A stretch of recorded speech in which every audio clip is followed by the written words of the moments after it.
Math-o-tropism. A chord of a circle is equal to the radius of the circle. So let me take a circle with center O and assume that there is a chord AB. They have given that the chord of the circle is equal to the radius of the circle. So if I join OA and OB, it means that OA is the radius, OB is the radius and AB is the chord. So I can write OA is equal to OB is equal to AB. Next, find the angle subtended by the chord at a point on the minor arc. Now, what do you mean by minor arc? The chord AB is there. It is cutting the circle into two arcs. If I put a point C on one side and D on the other side, the smaller arc is called as the minor arc. So if ACB is taken, that is called as the minor arc, and ADB will be called as the major arc. So they have asked us to find the angle subtended by the chord at a point on the minor arc. So C is my point on the minor arc.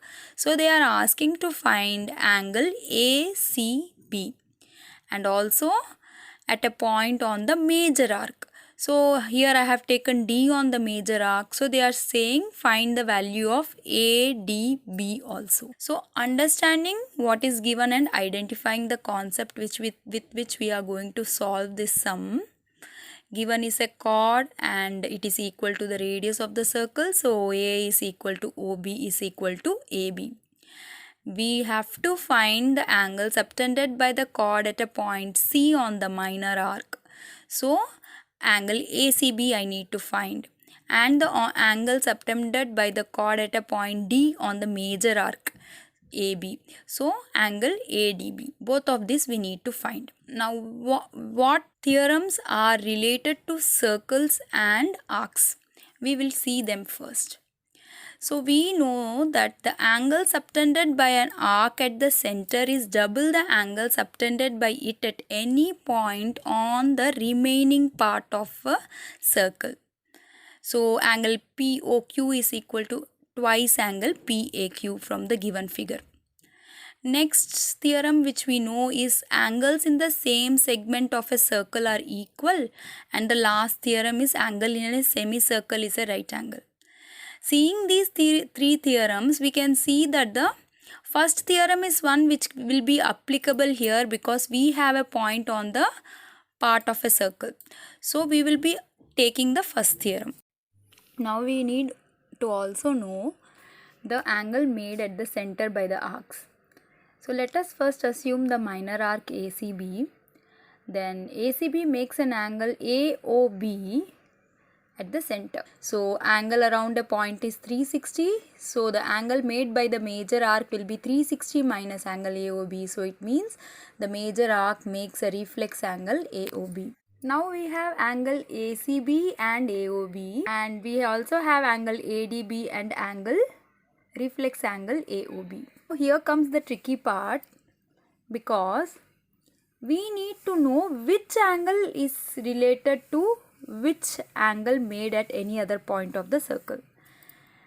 From the theorem, we know that the angle subtended by an arc at the center is double the angle subtended by it at any point on the remaining part of the circle.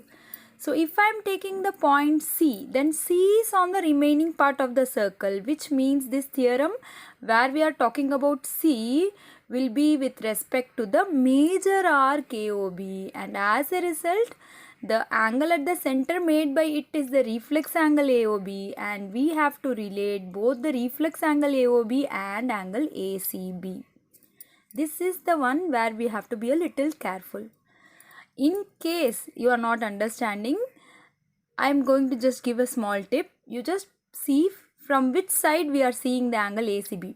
So if I put an arrow, we are seeing from the top, hence we are going to see the angle, reflex angle AOB. So that is another small tip which you can use. So from the theorem, then angle AOB, reflex angle AOB will be equal to twice angle ACB.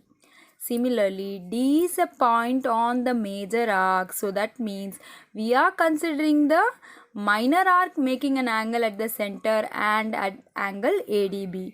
So it means angle AOB will be equal to twice angle ADB. We have to find both, but since there is no measures given here, we have to think about something else.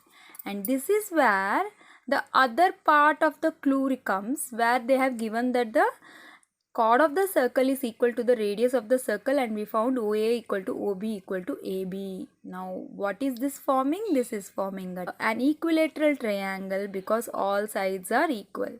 Now if all sides are equal, that means that angle AOB will be equal to 60 degree, because for an equilateral triangle all angles are equal to 60 degree.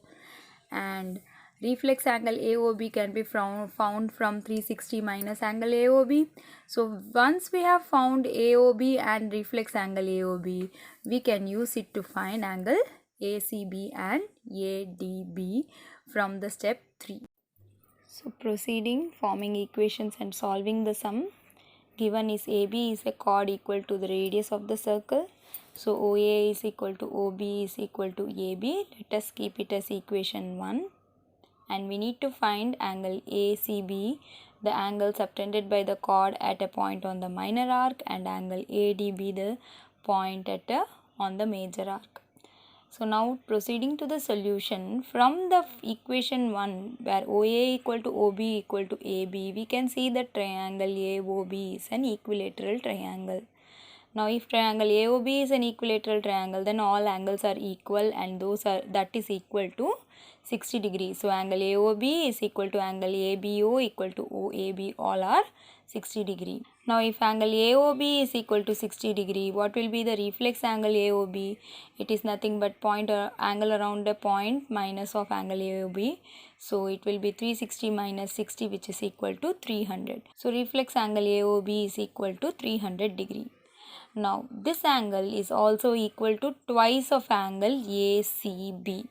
How do we get that? The angle subtended by an arc at the center is double the arc subtended by it at any point on the remaining part of the circle, and it is the major arc ADB which is subtending an angle at the remaining part of the circle ACB. So hence reflex angle AOB is equal to twice angle ACB. So 300 is equal to twice of angle ACB, which implies that angle ACB is equal to 300 divided by 2, which comes to 150 degree. Similarly, when we consider the minor arc, angle AOB is equal to twice angle ADB. So AOB is already known as 60 degree. So angle ADB is 60 divided by 2, which means 30 degree.